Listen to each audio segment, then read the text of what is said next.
अंतकरण शुद्ध झाल्यावर, अंतकरण पवित्र झाल्यावर तो भगवान परमात्मा आपल्या आत येऊन आपल्याला दर्शन दिल्याशिवाय राहणार नाही। त्याच्यासाठी आपल्याला अंतर्बाह्य शुद्ध व्हावं लागेल। आणि आजचा दिवस तर फार पवित्र आहे। आजचा दिवस आहे होळीचा दिवस। हा होळीचा दिवस सर्वसामान्य नाही। आपल्याला होळीची आख्यायिका माहित आहे।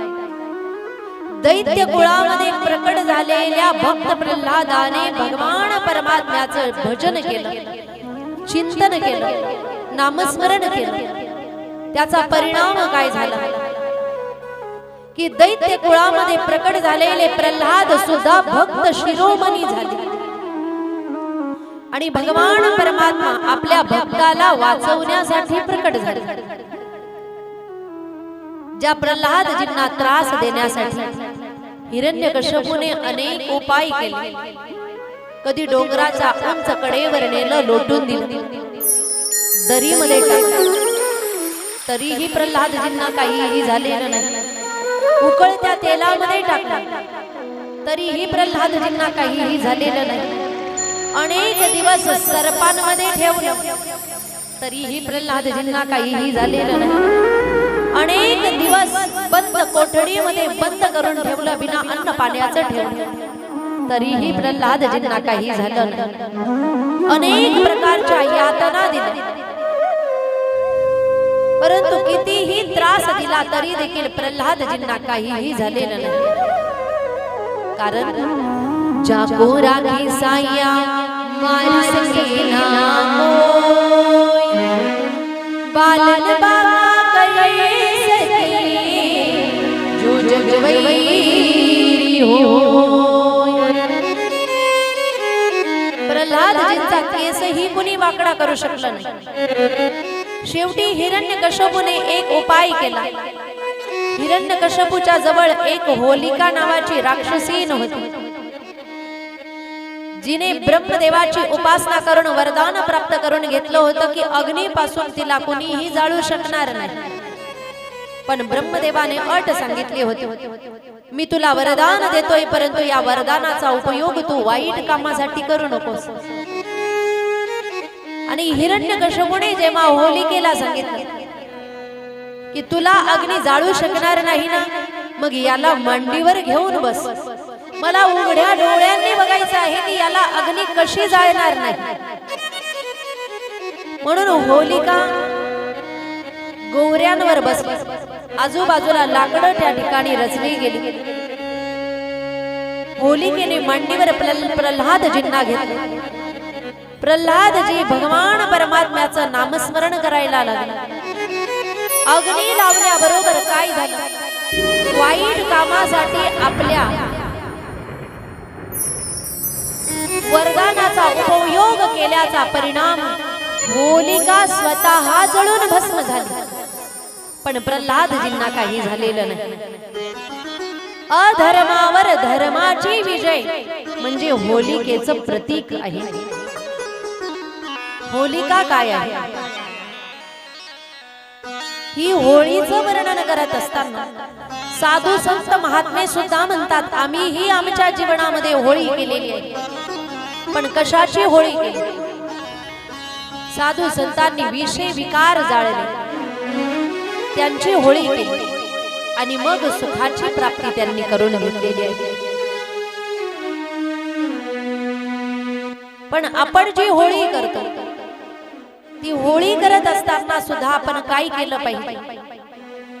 तात्विक दृष्ट्या विचार जर केला आणि एक सण म्हणून विचार जर केला तर होळी करत असताना पवित्र जागेवर गायीच्या शेणाचा सडा टाकला पाहिजे, त्या ठिकाणी गायीच्या गोवऱ्या आणल्या पाहिजे, ज्या यज्ञामध्ये जाळल्या जातात अशा समिधा आणल्या पाहिजे, त्या ठिकाणी जे वाळलेले लाकडं आहेत ते आणले पाहिजे।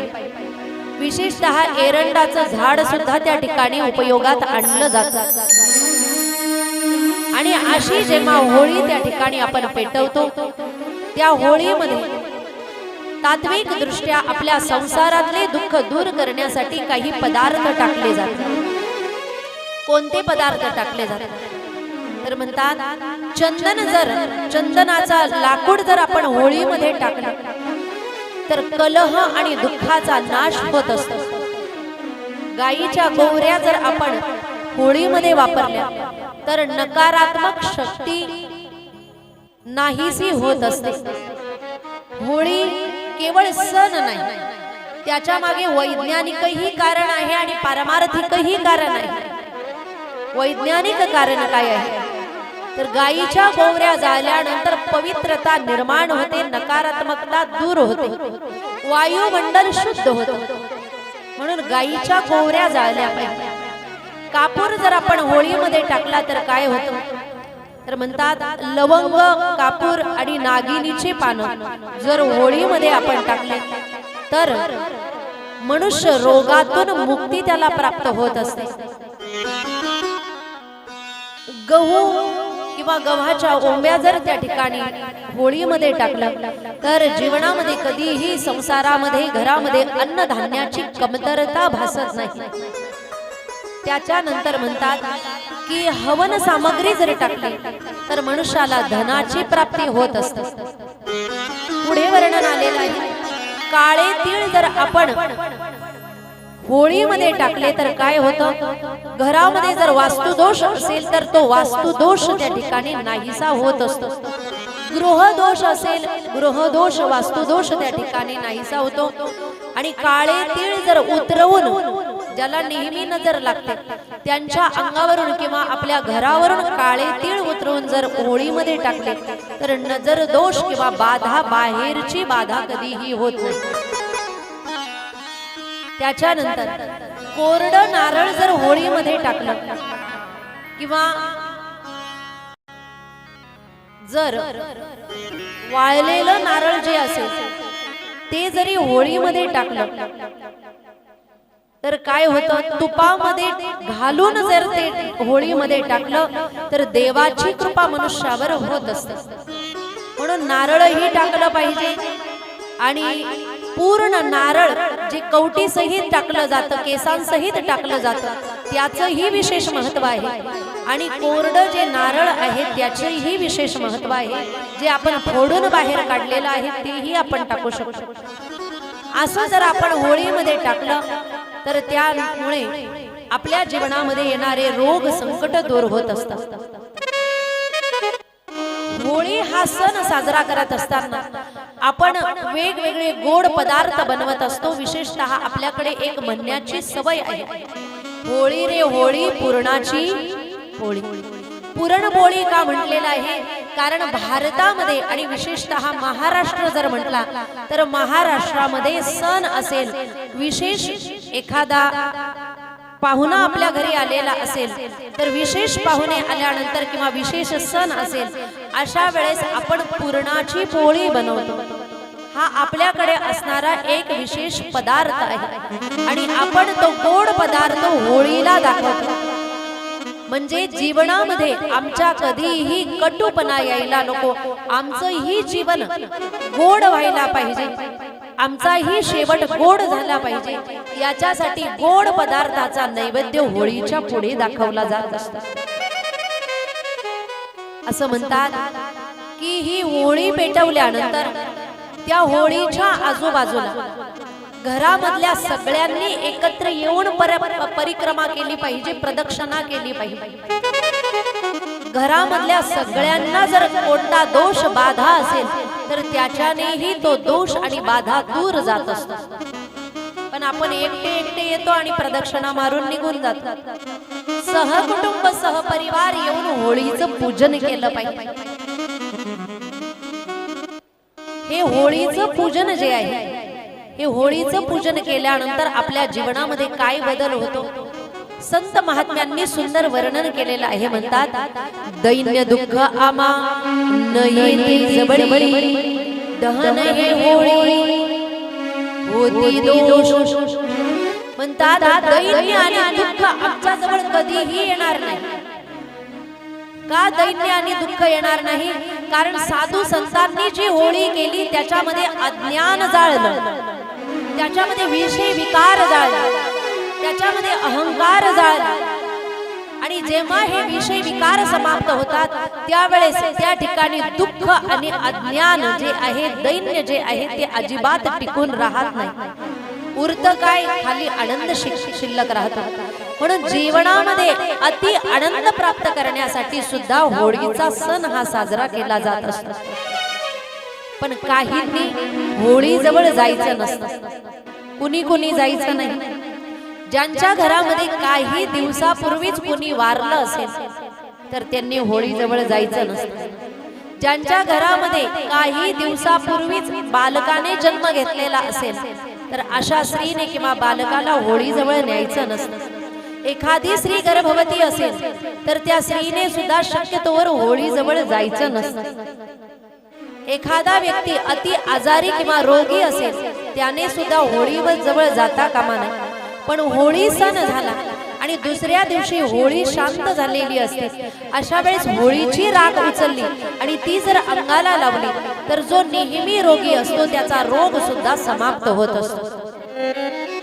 म्हणून धुलीवंदन सुद्धा खेळलं जातं. होळीचा दुसरा दिवस धुलीवंदन. धुलीवंदन सुद्धा आपण त्याला विशेष महत्व देतो. धुलीवंदन काय आहे? गायीच्या गोवऱ्याने तयार झालेली धूळ जी भगवान श्री कृष्णाने नेहमी आपल्या अंगावर धारण केलेली आहे तीच धूळ आपल्याला होळीच्या दुसऱ्या दिवशी आपल्या अंगावर धारण करायची. त्याच्याने व्यक्ती रोगातून मुक्त होतो. त्याच्यानंतर आपण धुलीवंदनाच्या निमित्ताने वेगवेगळे रंगही खेळण्याचा प्रयत्न करतो. हे रंग का खेळायचे असतात? कारण प्रत्येक रंग महत्वाचा आहे आणि प्रत्येक रंग भगवान परमात्म्याने निर्माण केलेला आहे. आपल्या जीवनामध्ये रंग असेल तर रंग हे आनंदाचं प्रतीक आहे. म्हणून आपल्या जीवनामध्ये सगळ्या प्रकारचे आनंद आले पाहिजे. म्हणून सगळ्या प्रकारचे रंग व्यक्तीने खेळले पाहिजे. ते रंग आपल्या अंगाला लागले पाहिजे. जर आपण रंग अंगाला लावले आणि सगळ्या प्रकारचे रंग जर आपल्या अंगाला लागले तर काय होतं? तर म्हणतात त्या रंगामुळे आपल्या अंतःकरणामध्ये असलेलं जे दुःख आहे, नेहमी असणारी शांतता आहे, जी शांतता नेहमी आपल्याला संसारिक दुःख देत असते, ती अशांतता त्या ठिकाणी समाप्त होते आणि आनंदाची प्राप्ती व्यक्तीला होत असते. म्हणून धुलीवंदन सुद्धा खेळलं पाहिजे. हा होळीचा सण अशा पद्धतीने साजरा केला पाहिजे. पण होळी नंतर अजून एक दिवस आपल्या जीवनामध्ये आलेला आहे, तो म्हणजे उद्याचा दिवस 3 तारीख. आणि त्या दिवसाला काय आहे तर अनेक दिवसानंतर येणार जे चंद्रग्रहण आहे ते चंद्रग्रहण, खग्रास चंद्रग्रहण उद्याच्या दिवसाला आहे. हे खग्रास चंद्रग्रहण पुन्हा पुन्हा कधीही येत नसतं. आता योग आलेलाच आहे आणि उद्याचं ग्रहणच आहे. म्हणून मी 2 मिनिटं तुम्हाला माहिती सांगते. ग्रहण असेल, चंद्रग्रहण असेल किंवा सूर्यग्रहण असेल, अशा ग्रहण कालावधीमध्ये सगळ्यांनी सांभाळून राहिलं पाहिजे. ग्रहणाच्या आधी सूतक काल प्रारंभ होत असतो. सूतक काल कशाला म्हणतात? ग्रहण लागायला सुरुवात झाली त्याला सूतक काल म्हणतात. उद्याच्या दिवसाला सूतक काल सुरू होतोय पहाटे 6:20 आणि ग्रहण लागतंय 3:20 दुपारी ग्रहणाला सुरुवात होते. ते ग्रहण चालू राहणार आहे 6:42 पर्यंत किंवा 48 पर्यंत हे ग्रहण चालू राहणार आहे. अशा ग्रहण कालावधीमध्ये काही गोष्टी करायच्या नसतात. काय काय करायचं नसतं? ग्रहणाच्या कालावधीमध्ये भोजन बनवायचं नसतं. ग्रहणाच्या कालावधीमध्ये भोजन करायचं नसतं. ग्रहणाच्या कालावधीमध्ये ग्रहण चालू आहे तोपर्यंत स्नानही करायचं नसतं. जोपर्यंत ग्रहण चालू आहे तोपर्यंत केस कापायचे नसतात, नख कापायचे नसतात. ग्रहणाच्या कालावधीमध्ये ग्रहणाचा जो विशिष्ट कालावधी असतो अशा कालावधीमध्ये मलमूत्राचा त्याग करायचा नसतो. ग्रहणाच्या कालावधीमध्ये झोपही घ्यायची नसते. ग्रहणाच्या कालावधीमध्ये स्त्री संगही करायचा नसतो, ग्रहणाच्या कालावधीमध्ये भांडणही करायचे नसतात. हा ग्रहणाचा कालावधी जेव्हाही कधी ग्रहण येईल त्यावेळेस प्रत्येक ग्रहणाला या नियमांचं पालन केलं पाहिजे. आता काय काय केलं पाहिजे हेही लक्षपूर्वक ऐका. काय करायचं नाही आपल्या लक्षात आलेलं आहे, काय करायचं नाही. जर कुणी रोगी असेल तर त्यांनी सुद्धा ग्रहणाच्या कालावधीमध्ये डोळे उघडे करूनच बसायचे, नामस्मरण करायचे.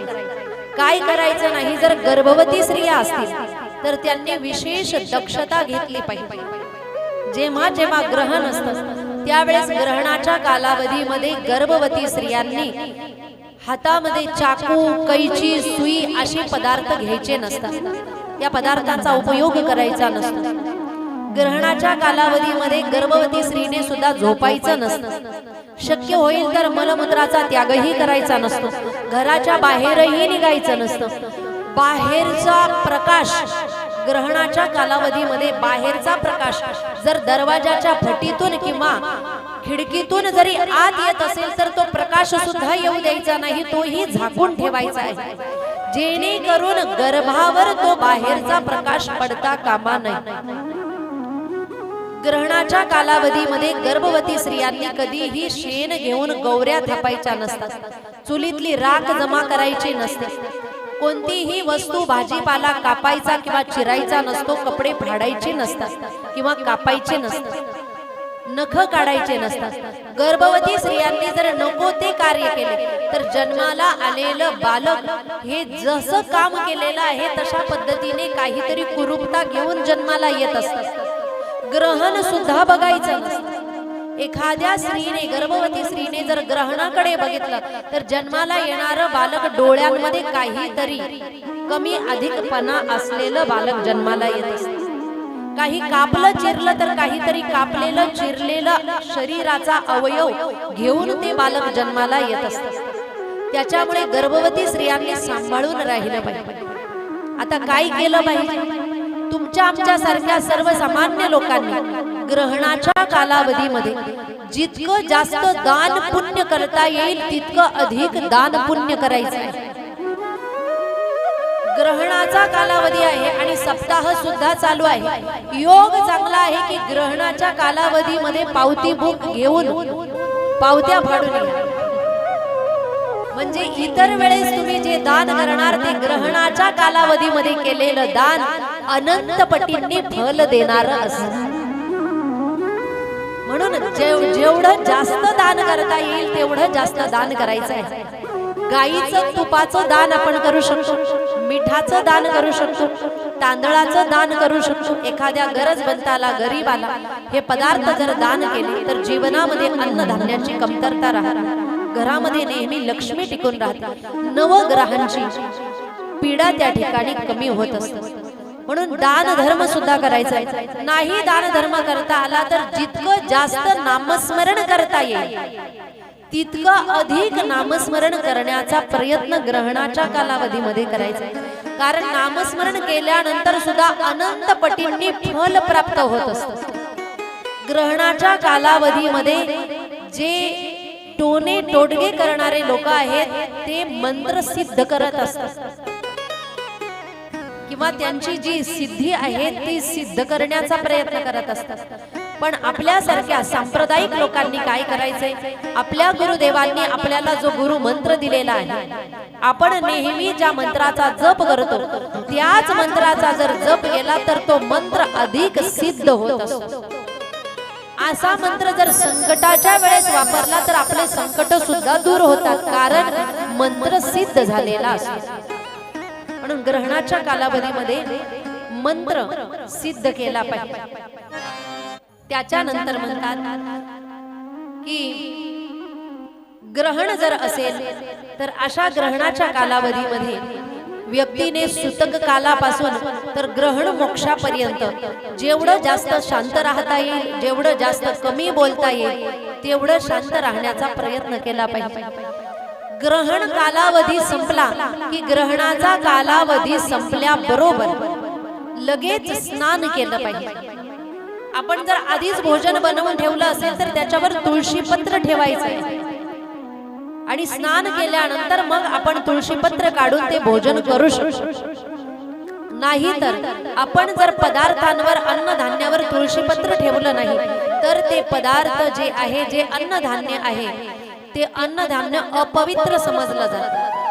म्हणून जिथेही धान्य असेल, अन्न असेल, त्याच्यावर तुळशीचे पानं ठेवायचे. पुन्हा एकदा आपण ग्रहण झाल्यानंतर देवपूजा करू शकतो, स्नान करू शकतो आणि शुचिर्भूत झाल्यानंतर आपले नित्य नियम, आपलं जीवन जसं आहे तसं सामान्य रूपाने आपण जीवन जगू शकतो. त्याच्यानंतर होळी जेव्हाही असते त्यावेळेस होळीच्या 8 दिवस आधी होलाष्टक सुरू होतं.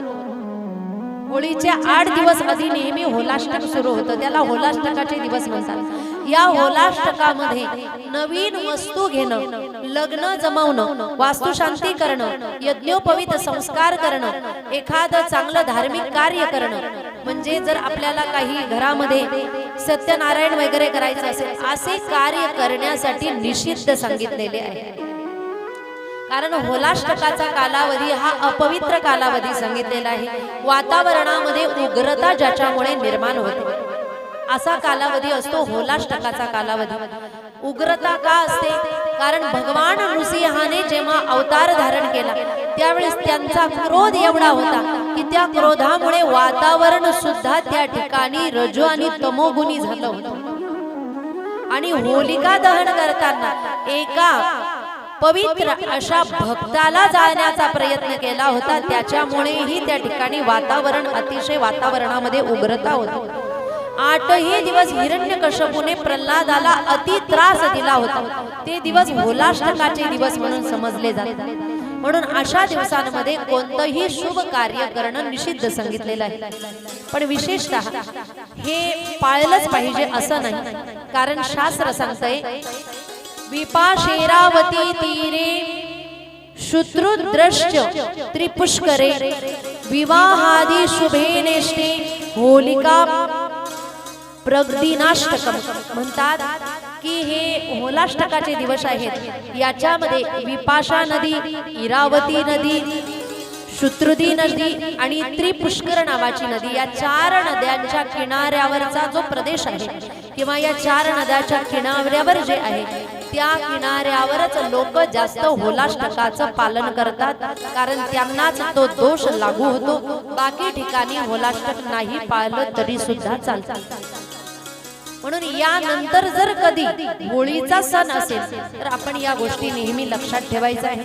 आणि जेव्हाही कधी जर ग्रहण असेल तर ग्रहणामध्येही या गोष्टी आपण लक्षात ठेवायच्या आहेत की जेणेकरून आपल्याला अधिक पुण्यफलाची प्राप्ती करता येईल.